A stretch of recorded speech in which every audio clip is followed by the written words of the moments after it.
All right, welcome to the WWE podcast for Monday Night Raw review and the Draft Night 2 or Part 2 review. We're going to go through all of the big picks and moves to Monday Night Raw, as well as the things that actually happened on Monday Night Raw, like a dual brand battle royal for the Women's Championship. The Raw Women's Championship makes absolutely zero sense, but it's not all bad. There's a lot of good to talk about, so let's get it all started right now. Welcome to the WWE podcast, the most passionate and authentic wrestling analysis on the web. We've got you covered with every Raw, SmackDown, and NXT show, giving you a no bullshit opinion. We know you love wrestling. We do too. So let's get this show underway. And that's the bottom line. What? 'Cause Stone Cold said so.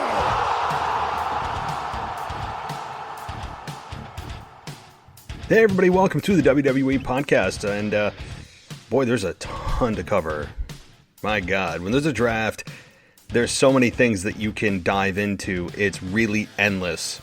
So we'll cover the majority of things, at least on a high level, and we're going to go through Monday Night Raw, of which it was a very interesting, infuriating, yet newsworthy version of Raw that I've seen in a while.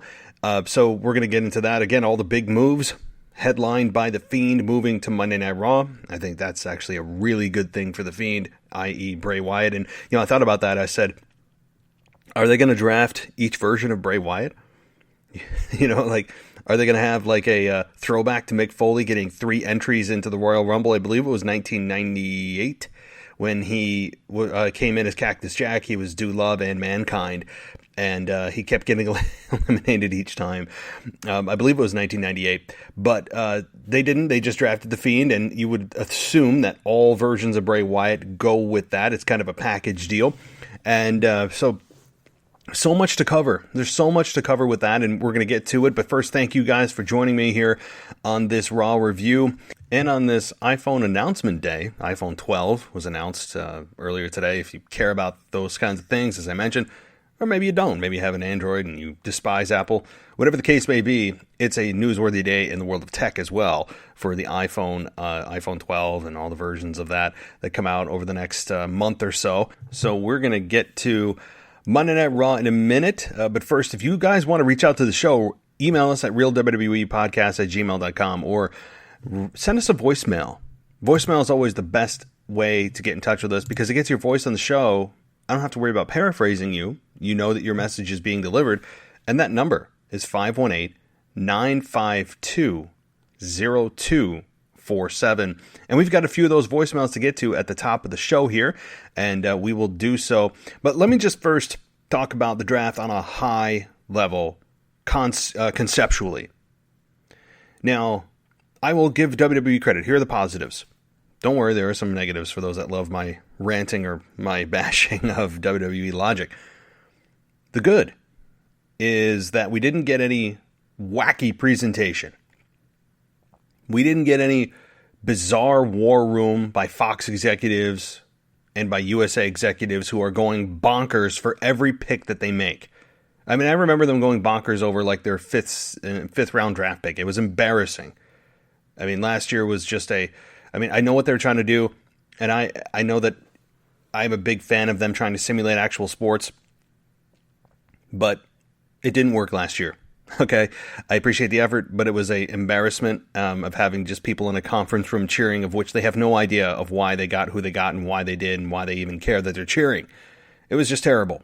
But this year was different, and I advocated for this. I just said, have someone come out to a podium and just announce the picks. Let's make it simple. And that's exactly what happened here with Stephanie McMahon.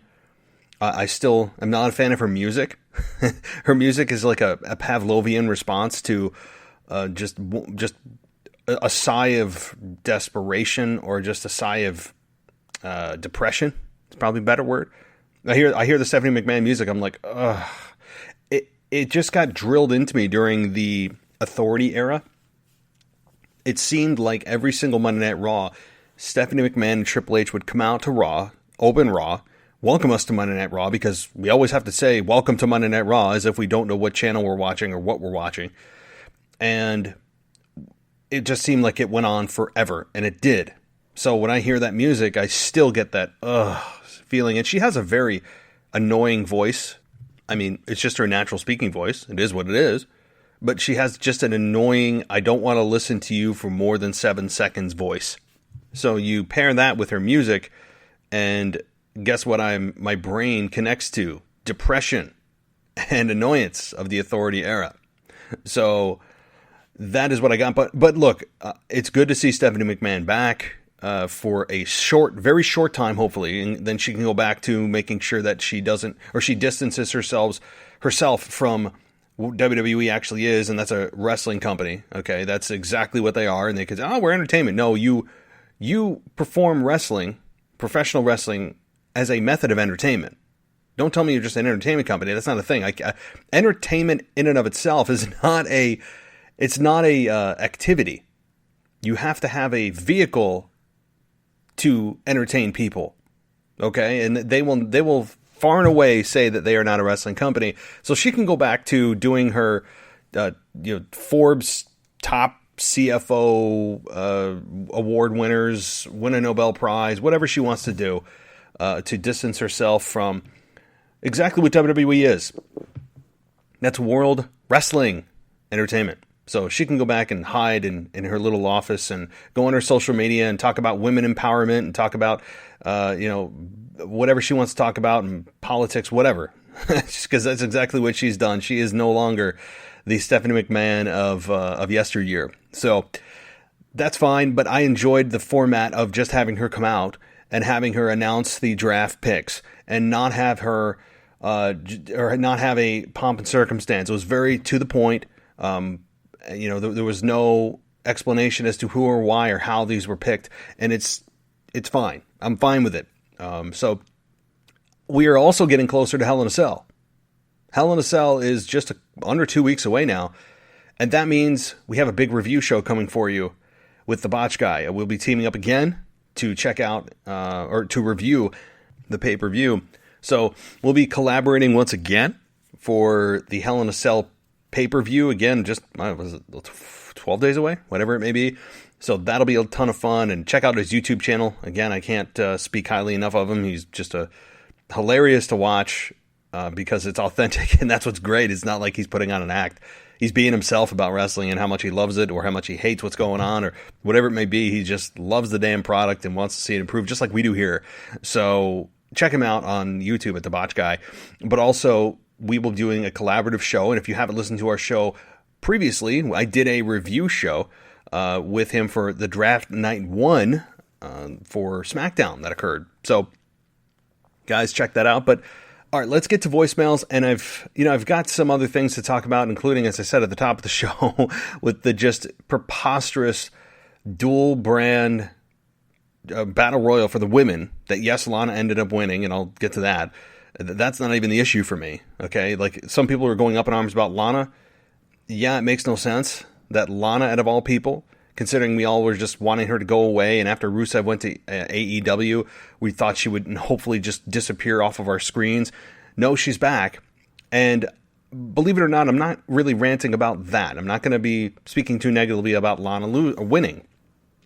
What I am going to be a bit frisky on is the whole dual brand battle royal for the Raw Women's Championship. How does that work? How the hell does that work? Right? Think about this. If this is a dual brand battle royal for the Raw Women's Championship, what if somebody from SmackDown wins? And then they go on to challenge Asuka, and Asuka loses the championship to said person, and then that person stays on SmackDown. They hold the Raw Women's Championship hostage on SmackDown? Does anybody think through anything? Or did they just not have enough women on the roster to make a battle royal out of just the Raw women on that half? I mean, come on. This is where they just are absurd. And another thing, if WWE or if we're supposed to believe that this is a true draft, and I'm going with that narrative. I know we all know that it's actually creative behind the scenes, making the picks and Vince approving each pick and who's going to what show. There's no true picks by networks. Networks don't give a damn. They just want ratings to be good. If one brand drafted, say for instance, I'm Raw. I draft the SmackDown Tag Team Champions to Raw. What if SmackDown doesn't do the same? They're just left with no tag team champions, and Raw is left with 2 sets of tag team champions?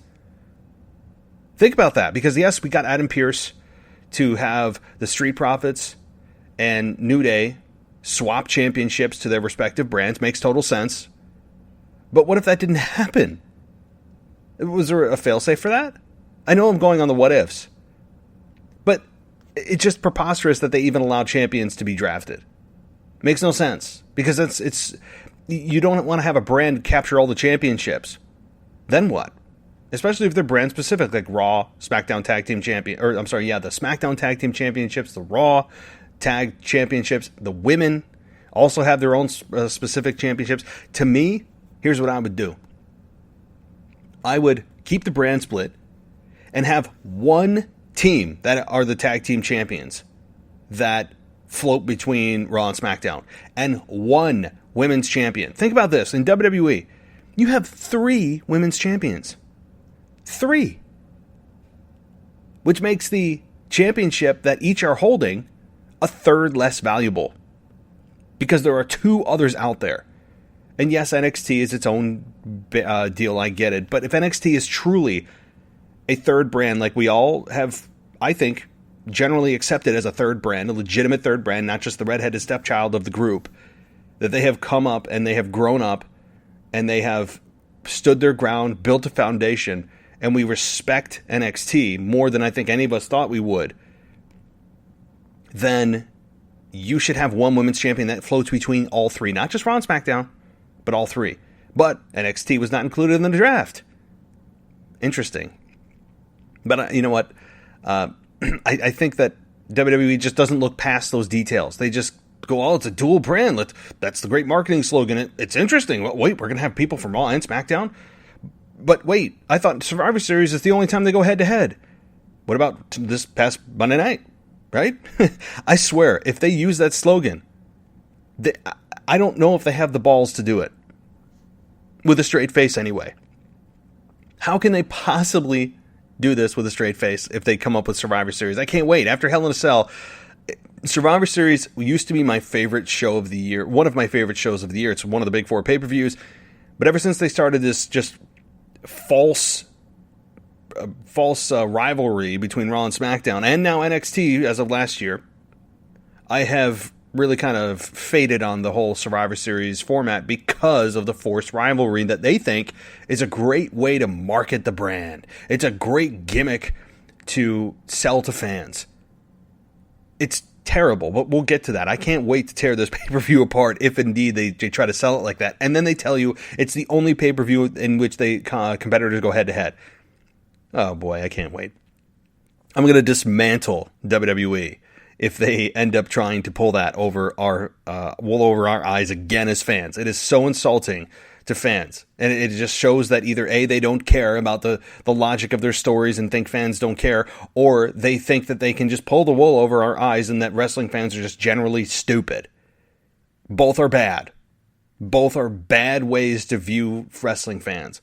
If you're a fan of WWE, you should be insulted by the company if they try to pull this crap. Or in general, just their storyline logic in general sometimes is just non-existent. But I do promise, guys, I have a lot of good to say about this the past Monday night. I'm not just going to sit here and bash WWE or cuss and sweat. No. I've got some good to talk about. But first, let's get to those voicemails, and then we'll dive really deep into Monday Night Raw and the draft. So let's start with that first voicemail and get things rolling. Hey, it's the Waz. Hey, just watched SmackDown from Friday with the draft and all. I'm glad they didn't pull a whole war room thing in there with the executives from both networks and all that. So that was definitely a bonus. I'm glad Stephanie just came out and said what she said. All that fun stuff. I really, really was psyched to see Seth, and I still am psyched to see Seth going to SmackDown. I really hope that he joins with Roman Reigns to, create some kind of faction. And, but I was then felt like I got punched in the gut to see the Mysterios also going. And I'm like, come on. Why? Why is that happening? And why are they being drafted together? Why is Rey and Dominic being drafted as one thing? Terrible. I hate it. New Day being broke up, awesome. I really was hoping that it would be a breakup because you had Big E turning on the New Day, but the fact they did it the way they did it, I'm happy with it. They're probably just going to switch them with the Street Profits, although, like I've said in the past, it'd be nice to just see them do away with 2 tag team champions and just go with 1. So maybe having them fight the Street Profits for the Ultimate Tag Team Champion and have them float back and forth, I think that would be better. Then I guess they're breaking up Otis and Tucker because Tucker did not go with Otis. Don't make any sense. I don't understand that. They were a great tag team. Whatever. Glad to see Drew stay on Raw and Roman Reigns stay on SmackDown. I thought that was perfect. The whole Lars Sullivan thing coming. I always liked Lars Sullivan, so I'm happy he's back. I love the manic craziness of the guy. And my only issue is he's back, and so now you're going to put him in the draft on Monday? Like they didn't know he was back. That kind of sounds stupid.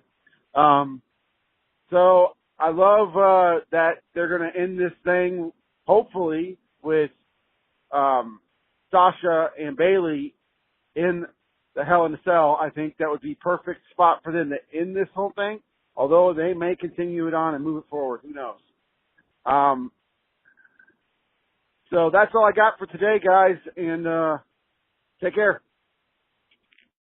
Hey, Waz, thanks, as always, for calling in, one of our consistent call-ins, and much appreciated. So, first of all, you covered a lot of stuff, of which I'm not going to repeat myself on some of the things because you pretty much nailed it.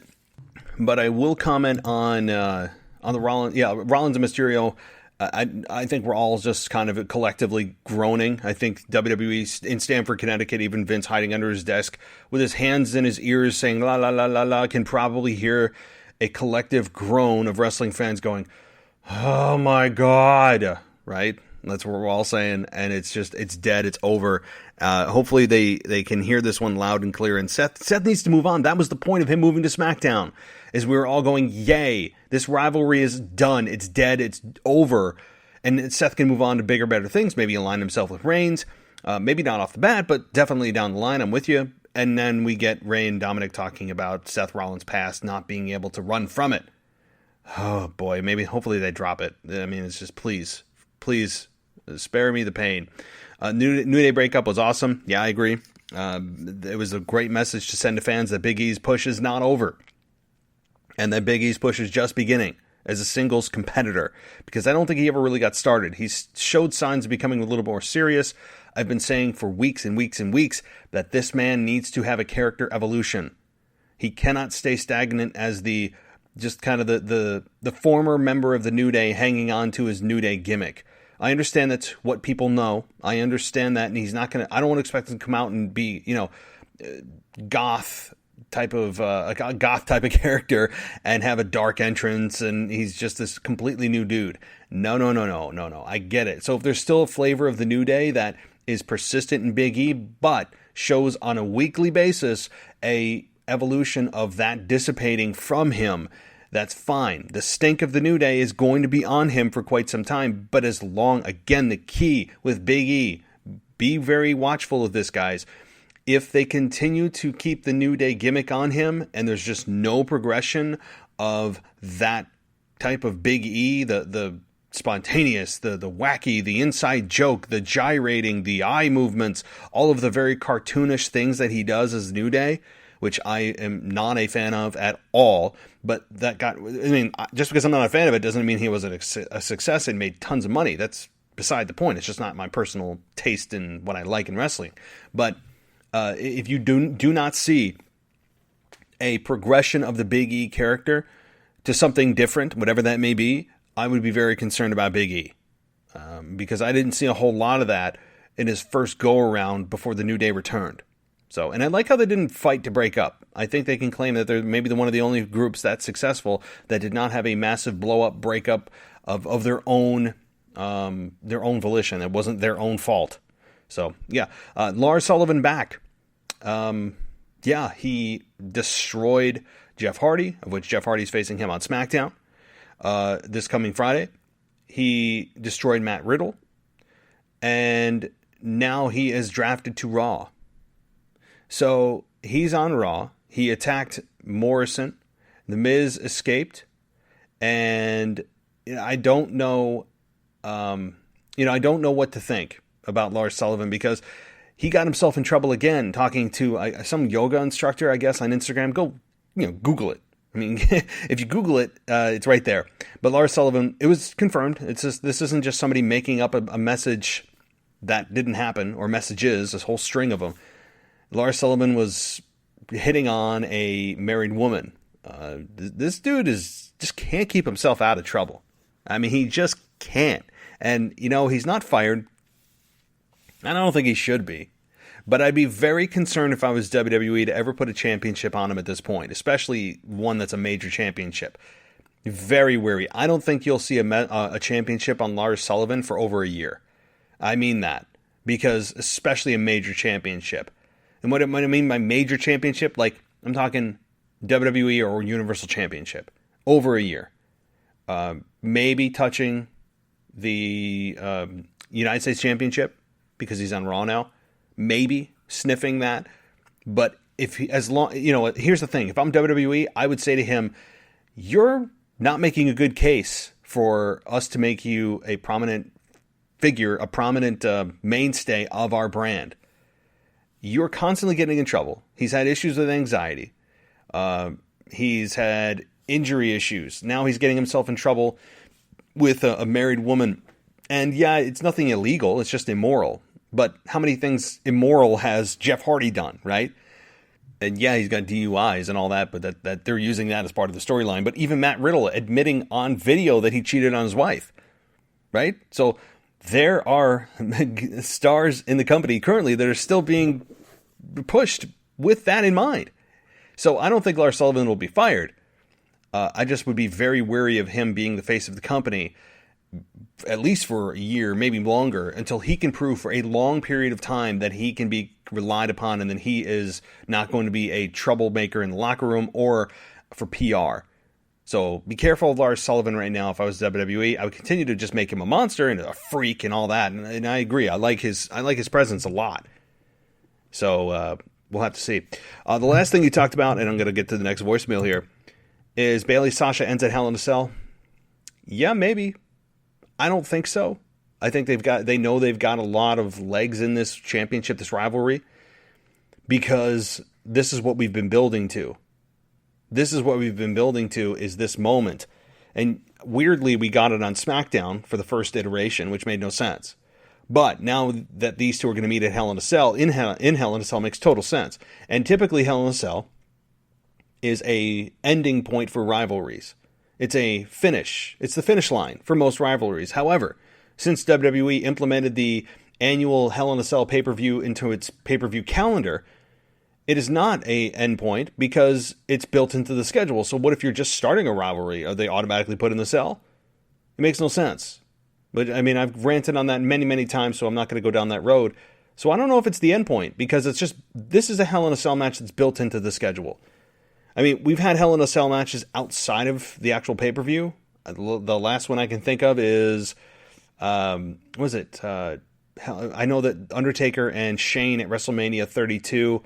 Dean Ambrose was involved in one, I think, with Seth Rollins as well. So it's happened outside of the pay-per-view, but it's not very common. So, all right, and I think it actually means more when it's not on the pay-per-view, personally. So I don't think it ends at Hell in a Cell. I think that they know they've got a lot more to go on this, possibly through the end of the year. Some people have predicted this all the way out to WrestleMania. I doubt it. With fans sitting there and getting anxious over programs that are not over yet, I doubt it that it could last another 5 months or so.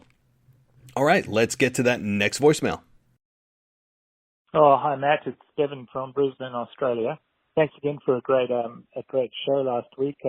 My comments on the first draft round, I suppose, it was exciting to see Seth Rollins come across, but then they went and brought across Ray and Dominic. Sorry, that's how much interest I have in that storyline anyway. Which then I was like, oh no, they're just bringing the whole saga across to Friday night. I hope that in this draft it doesn't mean Ray's wife and daughter come across, but who knows. And then I suppose we can only hope that Murphy stays on Raw, because that will hopefully break the story up and put an end to it. My other thoughts were that with the New Day being split up, which is awesome, because I want to see Big E have his own run. However, they've advertised that this coming Friday night, which is the premiere of SmackDown on the new roster, they've still got the New Day tag team champions having a farewell match. So they're already putting two wrestlers that are supposed to be in Raw on SmackDown on the very first show. Makes no sense. Very frustrating. And I think the other comment I was just had is that I see Roman Reigns defending his championship against Braun Strowman, which we all know he's not going to lose, because there's a Hell in a Cell match and a much better story with Jey Uso. So again, I'm at a bit of a loss. But other than that, I guess we'll just have to see what happens. Stranger things have happened. But those are my comments, and I hope you're well, and thanks again for a great show. See ya. Bye. Thanks so much, Devin. I think I heard Devin. The first words of your voicemail were a little muffled, so I hope it's Devin. If I'm wrong, I'm sorry, but I know you're from Australia. I got that part of it in the book. So thanks so much for calling in. And again, if I got your name wrong, I apologize. You seem to be iterating a lot of fans' frustration. I mean, I'm not going to rehash the whole Rey Mysterio, Dominic, and Seth Rollins all being on the same brand. I will just say that we are all excited for Seth Rollins being on SmackDown. All because he needs an injection of adrenaline in his career. It feels like he has been just kind of spinning his wheels with the Messiah thing for a while. And to be honest, I think it peaked with AOP. When AOP joined him, it was awesome. It was great. AOP were perfect fits for him. Perfect. They were his heavies. I love their presence, their beatdowns. I'm really, really disappointed that WWE let them go. I really am. I mean, they had a really bright future in my eyes, especially as a dominant tag team and joining with Seth Rollins, and then they're gone. And this is the best thing for Seth Rollins right now, is to just head on off into the sunset on SmackDown, leave Raw in his dust, in his rearview mirror, and hopefully Dominic and Rey Mysterio and Seth just stay the hell away from one another. I mean, did they just please? I mean, you said it. If that's true that the New Day are going to have a farewell match on SmackDown, I mean, I'm guessing you sent this prior to Monday Night Raw, because on Raw they had a swap of championships with the New Day, between the New Day and the Street Profits, swapping titles so that they can each have their brand's respective tag team championships. Makes total sense. So if that's true that they still have a farewell match, I will be shocked. And you know what? No. I won't be shocked. I will just be kind of just, I don't know what the word is, just kind of like, oh, here we go again, right? Like, it's just WWE doing what they want with no rules and no explanation. And I agree about why. You know what? Look, if you were on night one and you were drafted to SmackDown, what the hell are you doing on Monday Night Raw? Unless you want to tell me, well, the draft isn't complete. Everyone's still up in the air until the draft is complete. That's not how things work. If you're drafted to SmackDown, why are you on Monday Night Raw? Just to have the most people on the show to try to pop the most rating? Well, then why even have a brand split? Seriously. And you know what? Like, WWE even tweeted out, is this a co-branded show, or is this something along those lines?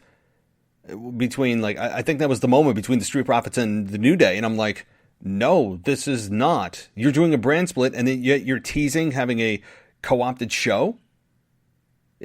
What? I don't understand.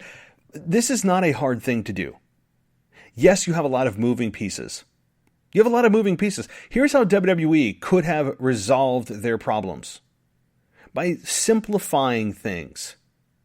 By just paying attention to detail and simplifying how the draft works. You may be saying, what do you mean? Well, how could they have done it better? Here's how. Number one, don't do this in the middle of a pay-per-view cycle. Do it at the conclusion of a pay-per-view. That way you can wrap up any programs that are going on in each brand and move them on to the next brand. That's number one. Number two, keep champions on the same that are holding championships on their brands. At least keep the ones, a bare minimum, keep the brand-specific championships on their own brands. What I mean? Women's Championship and the Tag Team Championships both have their own set of champions. There. And don't, and here's the most important, adhere to your own rules. No wild card. No quarterly invitationals. No people just randomly showing up with zero explanation. No farewell speeches, no farewell matches. Just adhere to your own effing rules. And it's that simple. But WWE can't help themselves. They don't care. Because the fans come second. And I explained why. I don't know when the heck it was. Last week, I explained why WWE puts the fans second. You know who comes first? Sponsors. Those that give them money more than fans. And you can say, oh, the fans give them money, the t-shirts, the merch, the tickets, the pay-per-views, the network. You're right. They do. But it pales into comparison to what the sponsors give them. It's just look at their financial sheets. Look at their cash flow sheets. I know many of you don't. I'm not knocking you for it. I'm not saying I'm smarter than you. It's publicly available. You can go look. Their sponsorships are many times more in terms of revenue than the fans give them. Gates, merch, network. It's not like 100 times more, but it's significantly higher. So guess who they're going to serve first? Sponsors. And at the sacrifice of fans' frustration at times for maybe not doing something that the fans would view as necessary or just paying attention to logic. And you know what? But the logic to me here is faulted by WWE. And you may actually have management who says, guys, I know the fans are important and they are the lifeblood, but the sponsors are the ones giving us the money. Well, guess what the sponsors value their dollar on? Ratings. And guess who pushed the ratings? Guess who create those ratings? Fans' viewership. So in reality, they should put the fans first because it will essentially, through sponsorships, increase the revenue by sponsors giving them more money to be on the show for ratings that are higher. So it's just, I don't know, and I'm sure that there are smart people working in WWE that think about these things.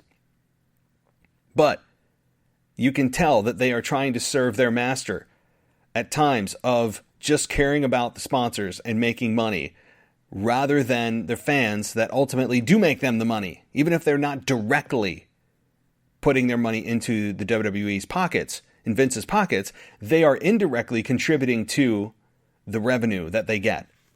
So I don't know how the hell I got on this tangent, but my point is this draft can be so easy.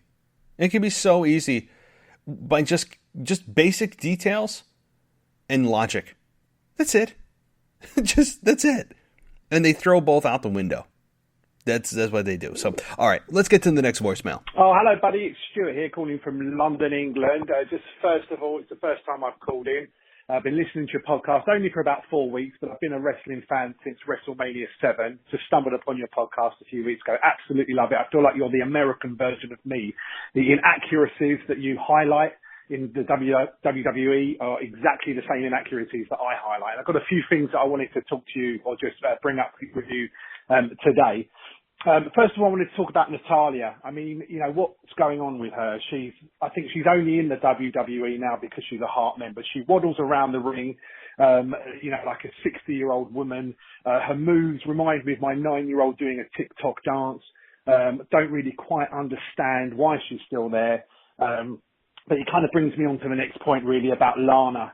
and winning the Battle Royal. I don't know how that has happened either, and it kind of really annoys me that the WWE cut to so many ad breaks throughout the event and throughout the Battle Royal. First of all, we see Asuka out on commentary, and then later on in the match, she's back in the locker room watching on the screen. I mean, why would she disappear like that? Lana under the ring or under the table, whatever, you know, as an audience member, we don't know that she's not been eliminated because there's been so many ad breaks. They've got to stop that. They've got to be a little bit more kind of highlighting of the participants that's been involved in the match. So that's my first rant. The second one, and I know you've talked about this before, Randy Orton. I mean, the guy had so much heat this year. Earlier on in the year, he's one of the reasons that I've just been so addicted to WWE, and he lost at 3 pay-per-views on the spin. If he doesn't beat Drew McIntyre at Hell in a Cell, then, you know, the guy's career has got to be finished. And the final point I want to talk about is it's just advertised Braun Strowman versus Roman Reigns for the Universal title this Friday on SmackDown, and Braun Strowman has just been drafted to Raw. Now, why is he going back to SmackDown? I know it's a farewell, but what is the match going to be for the Universal Championship? Are we supposed to believe that he's got a chance of winning that title, and then he's going to show up on his new show Raw the following week? Come on, these things have got to be dealt with by the big wigs and the creative team and Bruce Pritchard, you know, who's writing this stuff, because it's just holes and inaccuracies. Absolutely love the show. Sorry, I might have muted it just then. Yeah, keep up the good work. Thanks. Hey, Stuart, thanks so much for calling in. I love your energy. It's great. Maybe I'm the American version of you, or you're the UK version of me. I don't know. But great to have you call in. Very glad you enjoy the show and glad that you can get that off your chest. That's why I love voicemail, because it allows people to vent. It allows people to just tell me what you think without typing. Sometimes typing doesn't satisfy your feelings. It's not as good as vocalizing it and ranting. So a couple of things. I was writing notes as I was listening to your voicemail. And yes, so you clearly saw Monday Night Raw. Natalya, what the hell's going on? Well, she's being paired with Lana. Natalya was also in a throwaway match with who the heck was it? Mickie James a number of weeks ago when Seth was after Dominic, or Seth was after Rey Mysterio, and he poked his eye out. It was about a month and a half ago or so. Yeah, Natalya has been a grizzled veteran. She's been looked at as kind of a locker room leader, and from what I understand, she is one of the nicest people in the locker room, and I believe that. Like, I genuinely believe that Natalya is a nice person. She is more concerned, as you said, about TikTok. She does seem like she is kind of being passed by the youth, no doubt. That I think that just comes with being a victim of Father Time, as we all are. So Natalya is definitely behind the times, so to speak. And her being paired with Lana, who suddenly wins the Battle Royal, which people are up in arms about, and it doesn't sound like you're too happy about it either. And you know what? I'm not really happy either. For the first and foremost, because I am not a Lana fan by any means. Like, yeah, she's a very, very attractive woman. I don't care. That doesn't do anything for me. Like, that's not what I watch wrestling for. Not at all. Even during the Attitude Era, when the women were ultra sexualized, it didn't do as much as you may have thought. Even being a 16-year-old boy at the time, still, that's not what I watch wrestling for. I watched it for Kick-Ass, Stone Cold, Rock, Taker, Triple H, all that.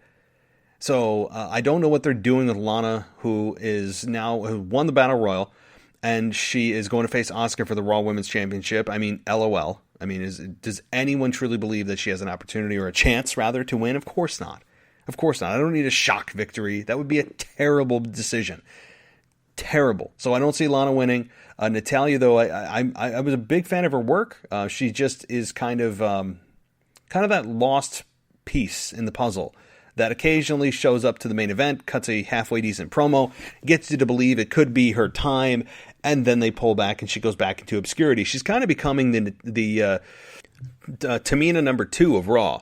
She's kind of becoming that part where she doesn't talk a whole lot. She comes up, has a halfway decent match, and then goes back into obscurity. You don't see her. She goes back in hibernation for a number of months or whatever. And, she's very respected, but it doesn't feel like she fits in today's roster, does it? It just doesn't. And I don't mean that. She's had a really good career. It just feels like it's time for her to move on, and that's okay. And look, I'm not the one to tell her that, clearly. Nobody is except her. And I understand that. But from a fan's perspective, it just seems as if she can probably do more good in a backstage role, maybe in I don't want to say managerial, but maybe like a mentoring role, maybe head down to NXT and help the women there. And I'm not saying she doesn't have a few good matches left in her, maybe even a very small run, but she is definitely at the tail end of her career. And she is respected by so many. And she is I think, an underrated performer that never really got a fair shake and was eaten up and spit up and chewed out. No, reverse that. She was chewed up and spit out by the women's evolution and how much youth there was. And she is just exposed for father time. There's nothing wrong with that. I'm not saying she's old, but in professional wrestling, she's at the tail end of her career. So anyway, yes, good point about that. And to your point also, Randy Orton losing 3 pay-per-views. Yeah, I'm not a fan. You guys all know that I've been a fan of Randy Orton not getting even a finisher hit on him since Edge left, much less taking a loss 3 times in a row.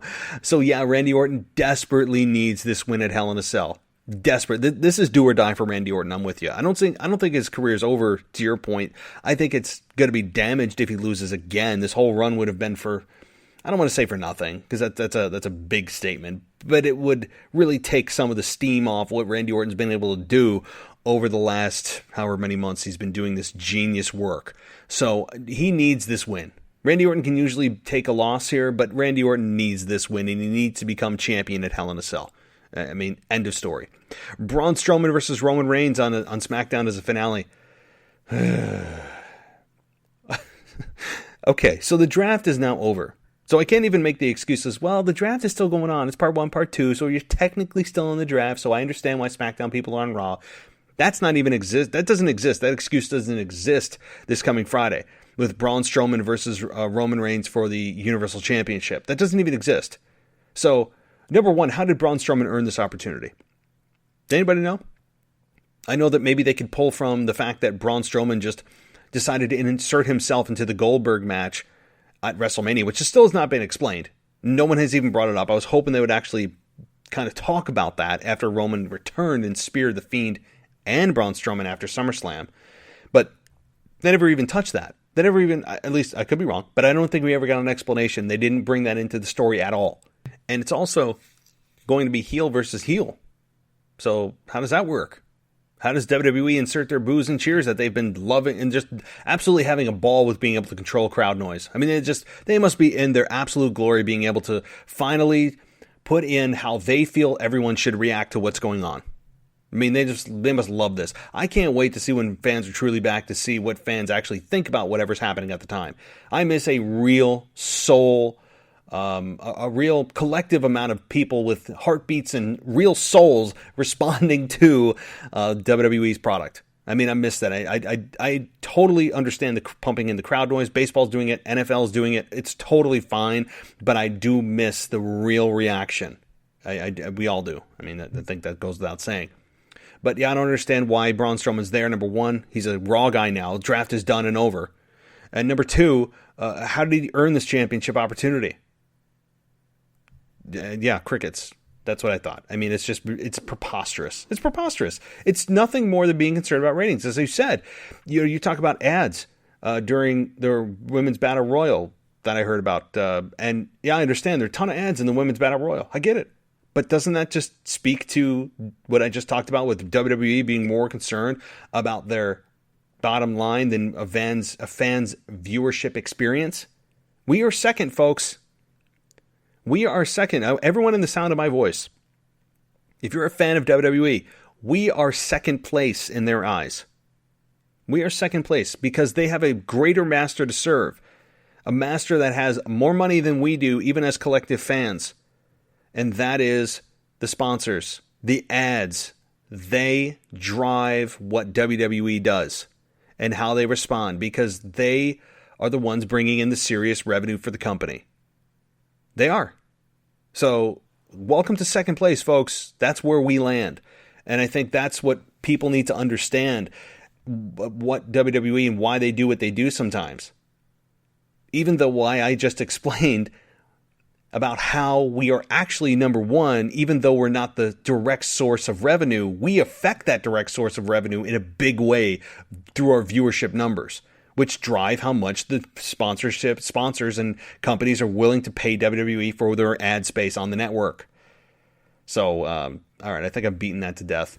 Okay, last voicemail. Let's get going. Hey, Matt. I called last week. It's Josh from Dallas, Fort Worth area again. Sorry about all the messages last week, but I'll keep it down to one, I promise. So I got a couple rants and a couple questions. So, after watching Raw last night and SmackDown, who in their right mind made the decision to have Lana have a title shot against Asuka? That makes zero sense to me, and I'd rather her just not even be in the business at this point. It's just I'm done with her. And then you guys called it correctly with the switching of the championship belts for the men's teams. They basically just said, "Here, let's switch," and then they did this weird twerking dance and went on with their several ways. And then out of nowhere, Rude, it's Glorious. I don't really know his name because I don't really know who he is. And Dolph got a title shot out of nowhere. Again, it just keeps happening. You just challenge, and then you get another title shot. It makes zero sense to me. And then there's some other matches that are going to be going on brands that people aren't on anymore. Like Jeff Hardy's got a match against Lars, or people have matches on Raw that are now on SmackDown, and it's like, if that's the case, then why didn't we just wait till after Hell in a Cell? Like, I just don't understand. There's a lot of faulty writing that's been going on for me personally the last couple nights. It's just not really made any sense. Anyway, I guess my main question is, besides his family, who's Reigns gonna go and have a feud with? Because they pretty much just stacked Raw with all of the people that would even come close to going for that title. Big E maybe. Like, maybe that's how they build it up to where he comes in after WrestleMania, and I don't know. It just seems like Raw is really, really stacked now. I like a lot of the moves that have happened. I'm hoping, probably unpopular opinion, but I'm hoping Matt Riddle gets a revamp, because I really can't stand the bro. It's annoying to me. But yeah, I just wanted to mainly find out and see, because you're probably going to cover most of this, but who do you think Reigns is going to go against outside of his family, and maybe after WrestleMania? And I'm also really, really disappointed. I called you last week about this, about Humberto and Dominic teaming up as a tag team. But it seems that they're just going to continue with the feud, and Humberto's going to get left in the dust. And I'm also interested into why they brought Murphy over again when they're clearly done. But I guess they're just going to drag on the whole affair, or the whole... Hey, Josh. So, yeah, you did get cut off because you hit that magic 3-minute mark. So I think you finished your thought, I hope. So here's the deal. You mentioned a lot of stuff here. Lana, I think we are all not excited about Lana earning a championship opportunity. But here's the thing. At least she earned it. And I don't mean in the long run of, wow, she's been so great for so long, and we're just hoping she's going to eventually get an opportunity, and she's been cutting her teeth, and look at how much she's done. No, I don't mean in that type of earning way where the fans organically feel like that person has earned an opportunity. It's more of just storyline wise, in terms of like how they structured her earning an opportunity. She actually won a match to earn an opportunity. So that's fine with me as long as they explain it. So Lana earns an opportunity. I know all of us are just kind of groaning, but here's the thing, and here's where I want to put a positive spin on it. I'm not a Lana fan. I just want to say that first and foremost. I despised her in the Bobby Lashley whole deal. I loved her with Rusev at the very beginning when Rusev debuted, but I despised her personality. I don't mean in a way that she has heel heat, kind of like in the way Miz has heel heat. I don't enjoy his character either. It's more of just this, like, he's taking away from the product. It's not even like I want to see Lana or the Miz get their ass kicked. Like, I wouldn't pay to see that. There's a difference in heat. The difference in heat is here that I just want Lana gone, just like I want the Miz and Morrison just gone. Like I don't want to see them get beat up. That is not even satisfying to me, which tells you it's not the right kind of heel heat. It's actually a turn off of the product, and that's what Lana is. She's a turn off of the product. So I want to be very clear about how I feel about there is differences in heel heat, and some people may even say, and I've argued at times that heel heat is heel heat. That heat is heat. That's real heel heat. No. When you're literally wanting to just change the channel and you don't want to see even that person even get beat up, you're doing it wrong. WWE, you're doing it wrong if people actually feel that way. There is a difference. So, but here's the positive spin. Lana getting an opportunity, at least it's something different. For all the fans that always want to say, oh, it's always the same matches, blah, blah, blah, at least we're getting something different. There's nobody on this earth that believes Lana's going to win, but that's not what this is about. Lana earning an opportunity, at least in a match scenario, which fine, is okay with me because it's something different. And you know what? This is going to be Lana's do or die time. I think this is a bigger match than people realize for Lana because she is not going to be put in this position very often.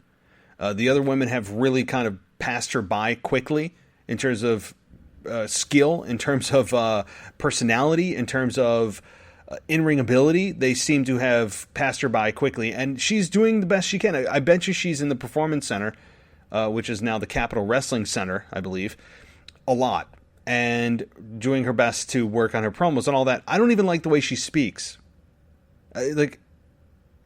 Just something so simple. Here's a small simple sample. She said on Raw that I'm paraphrasing, that I'm the best of all times. What? No, you're the best of all time. Not plural.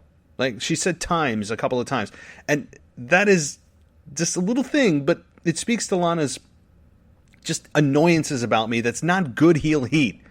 It's not entertaining to me. She's obnoxious to me.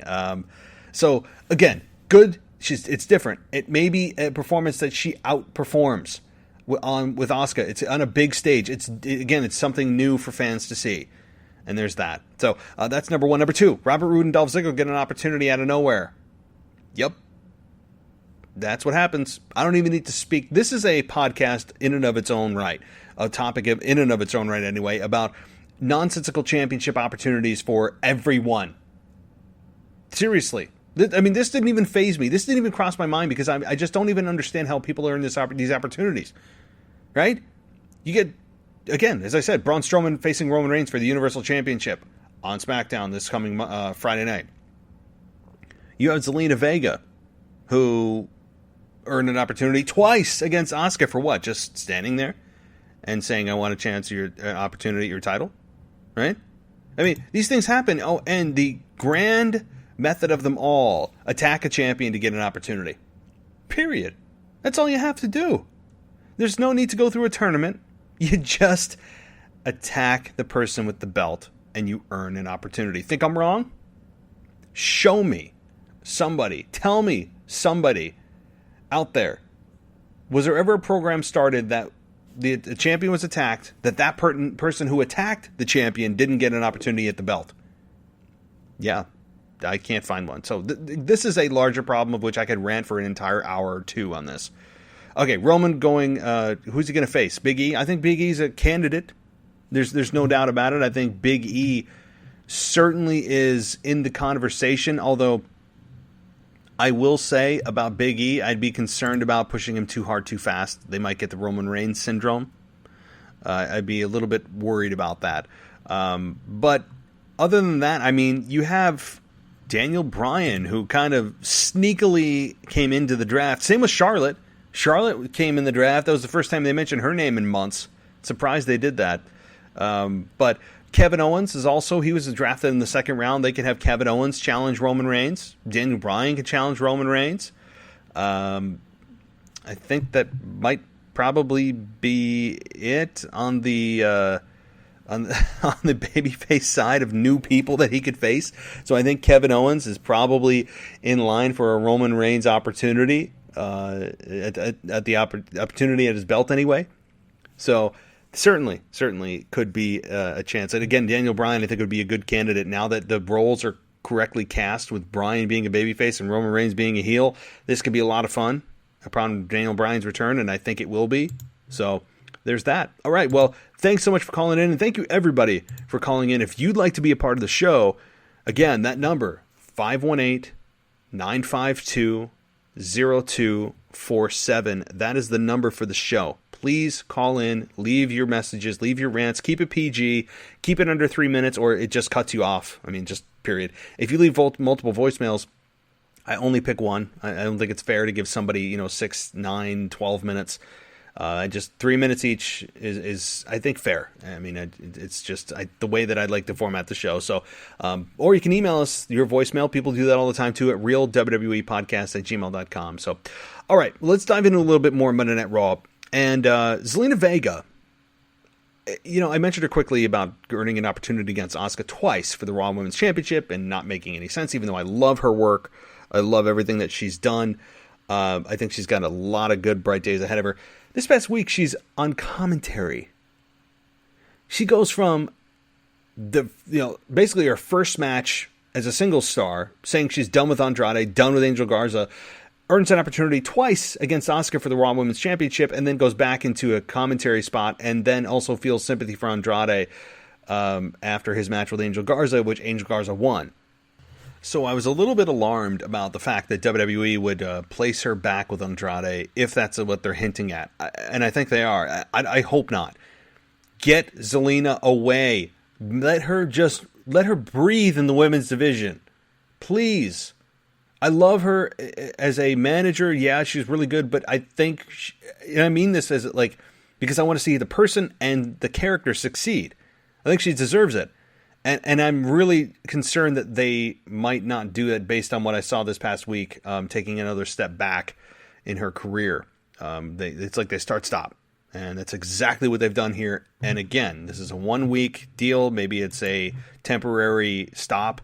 But it's not encouraging if you're a Zelina Vega fan. So another thing that happened, a little bit more on the draft here. I want to go through the draft on part 2 here. Raw got The Fiend, Raw got Randy Orton, and Raw got Charlotte Flair. Probably the biggest women's announcement there was Charlotte Flair on Raw, because I think of SmackDown, I think of Charlotte Flair, but her on Raw is, I think, it's a nice change, and it's telling me that they're getting close to re-debuting her, and it's going to be nice, because I mentioned that Charlotte Flair got really worn out, and then she needs to take time off. Well, she has, and now it's going to feel fresh. Amazing, just a little time away. Bayley is on SmackDown. Street Profits are on SmackDown as champions. Bayley staying on SmackDown, good move. Bayley feels like SmackDown. She is SmackDown. So, good move there. And she's a SmackDown Women's Champion. She's done so much to make that belt. You could argue worth more than what Asuka is holding. And Asuka is a hell of a champion in her own right. In round 2, we got Braun Strowman going to Raw, Matt Riddle going to Raw, Jeff Hardy going to Raw, and on SmackDown again, they get Daniel Bryan and Kevin Owens. There's your challengers for Roman Reigns. Keep that in mind. Matt Riddle coming to Raw, interesting. Jeff Hardy coming to Raw, interesting. Braun Strowman coming to Raw. Those are all really big players for SmackDown to come to Raw.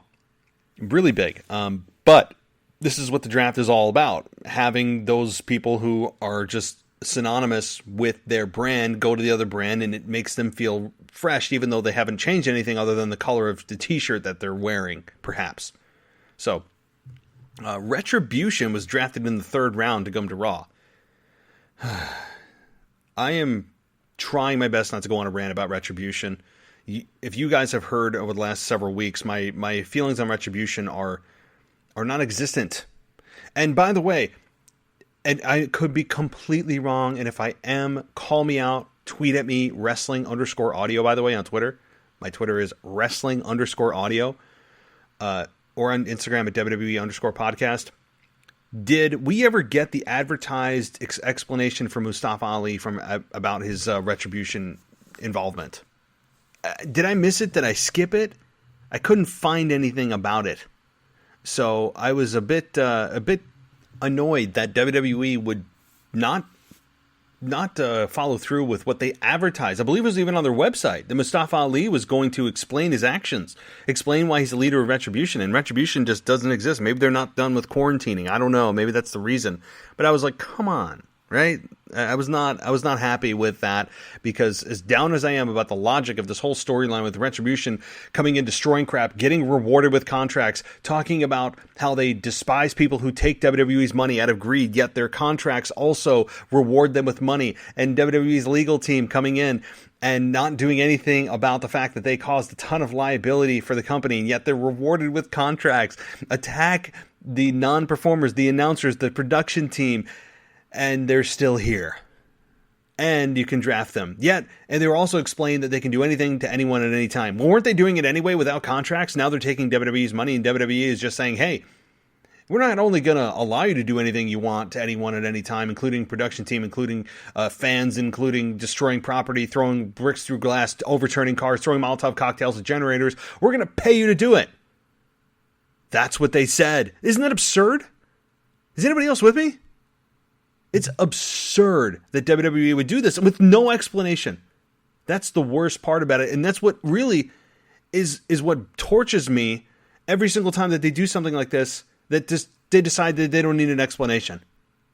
I don't get too involved. No, I at least appreciate something.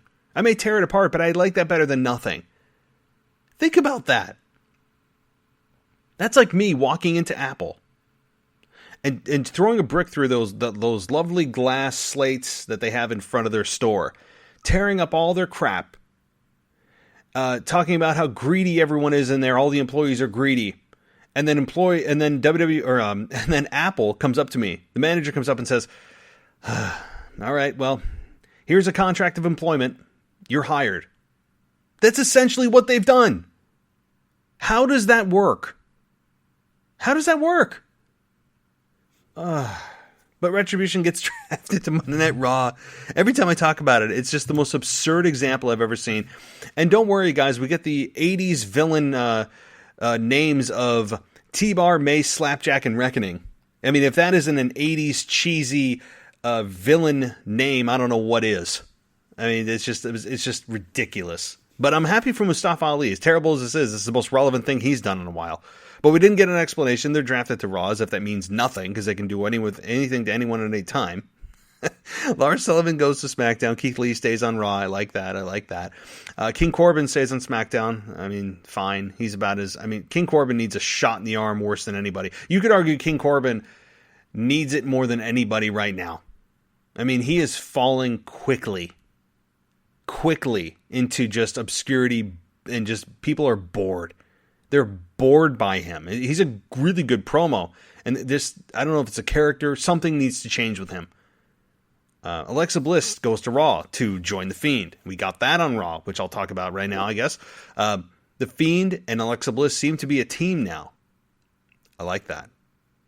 They are a team, as Alexa Bliss appeared out of nowhere and ended up doing a double Sister Abigail, attacking Andrade and Zelina Vega. So, again, I know that I said that she seems to be, I was concerned about her coming back into a managerial role, but I wanted to save this part for now about talking about maybe they're a tag team. Maybe Andrade and Zelina are a temporary tag team to try to face off against The Fiend and Alexa Bliss, of which they will fail miserably. But Alexa Bliss and The Fiend, this is a hell of a pairing. And you talk about Alexa Bliss's career being revived. Yowza. I love it. I love the descent into madness. And here's some food for thought.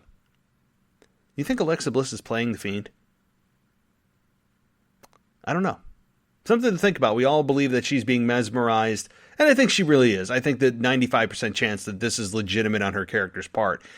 But what if she's playing The Fiend and she's not really mesmerized, and this was all a ruse on her part? I don't know what the end game is, but just a thought.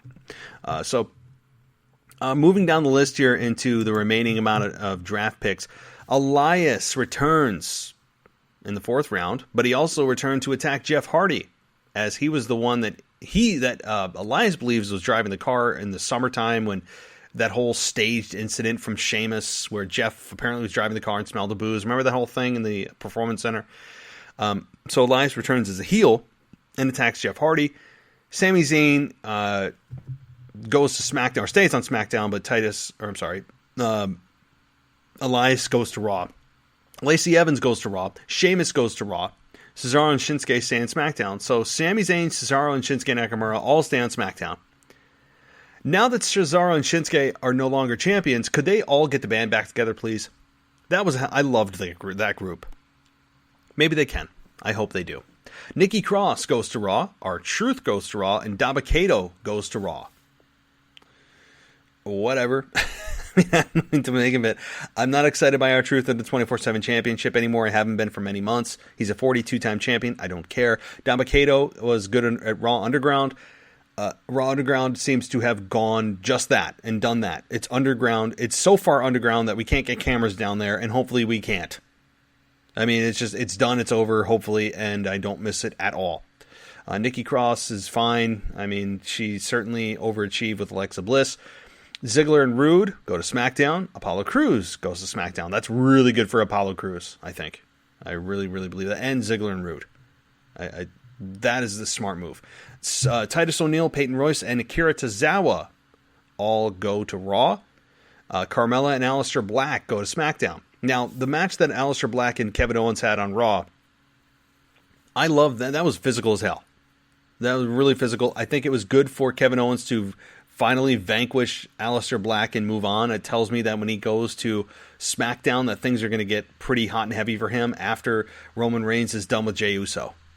That's what I think they're setting him up for. So expect to be Kevin Owens treated a little bit more seriously over the coming weeks to set him up for Roman Reigns. That's my guess. So Aleister Black, though, goes to SmackDown. That could be interesting as well. I'm not sure what they're doing with Aleister Black. I don't know. Aleister Black and Kevin Owens on the same show is interesting. You'd think that program is done. We never got an explanation for Aleister Black. Did he ever explain why he attacked Kevin Owens? Or are they just that afraid to put a microphone in front of his face? We never got a single explanation from Aleister Black. Why are you attacking Kevin Owens? Nothing. All right, moving on. Lana, Riddick Moss, and Arturo Rujas all go to Raw. Natalya and the Riot Squad go to SmackDown. Okay, fine. You're getting down into the bottom of the barrel here, but Riot Squad is on SmackDown. That I like. They can challenge Bayley. And also Natalya can challenge Bayley, or assuming that Sasha doesn't take the belt off her first. That's good. I mean, they've essentially put in 3 babyfaces into SmackDown for the women. That's a positive for me. So, all right. Some other things that happened on Raw, and then we'll kind of close out the show here. We had the brawl between Orton and McIntyre. I mean, that's fine. It didn't really help or hurt the program. It's just kind of, they want to beat each other up. Let them fight. I mean, it's just fine. It's fine. Again, it didn't help or hurt. It just kind of was what it was with those two. All right. Well, I think that kind of covers everything. And I know I miss things sometimes. I really do, because my brain goes in 14 directions with how much happened on Monday night. But I hope I covered the majority of it. And again, if you want to hear my thoughts, I'm here 3 times a week doing my own shows. And then I have co-hosts who do their own shows. Tomorrow will be Wrestling Nostalgia, of which I am still working on a topic of choice. And then I'll be back Sunday night for a week in review. But in between there, you're going to get a SmackDown review. You're going to get a rivalries included into the feed here. So if you like WWE rivalries, you'll be also included in this feed. So subscribe if you haven't already. Tell a friend about the show. That's how the word spreads. And I'm really appreciative for everyone who, if you've gotten to this point in the show, then you are a true fan of the show, I will say. And I appreciate those of you who have gotten this far, and much love to you guys. So, all right, email us at realwwepodcast@gmail.com, and also call us. Please leave a voicemail. Love seeing those voicemails pop up in my notifications and seeing the transcript of what you guys have said, and then incorporating it into the show. So, also, Botch Guy coming, the Hell in a Cell review in just a couple of weeks. So, thank you so much, guys. Until then, I'll talk to you soon.